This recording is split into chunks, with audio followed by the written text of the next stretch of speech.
Sur certaines zones de protection forte, l'agriculture est parfois autorisée.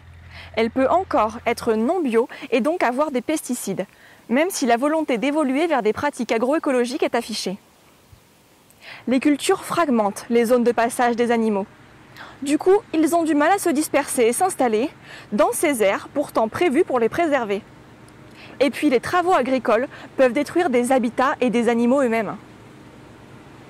Sur certains espaces fortement protégés, on voit souvent des troupeaux paître tranquillement. Mais pourquoi une telle proximité avec la faune sauvage sur ces zones? Certains animaux d'élevage ne sont pas toujours issus de l'agriculture bio. Leurs excréments, qui contiennent parfois des substances chimiques, comme les antibiotiques, peuvent impacter négativement la microflore et les insectes jusqu'à les détruire.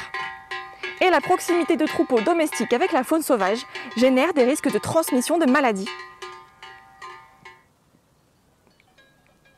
Quant au surpâturage, il crée souvent une perte de biodiversité locale à cause du piétinement et de l'herbe rasée. En effet, cette modification de la couverture végétale défavorise de nombreuses espèces. Et les herbivores sauvages se retrouvent en concurrence avec les troupeaux. Aujourd'hui en France, moins de 1,54% du territoire métropolitain terrestre bénéficie d'une protection considérée comme forte. Et à l'intérieur de certains de ces espaces de protection forte, l'exploitation forestière, le pastoralisme, la chasse, la pêche, la cueillette y sont autorisés. 0,6% du territoire national seulement protège totalement l'ensemble du vivant.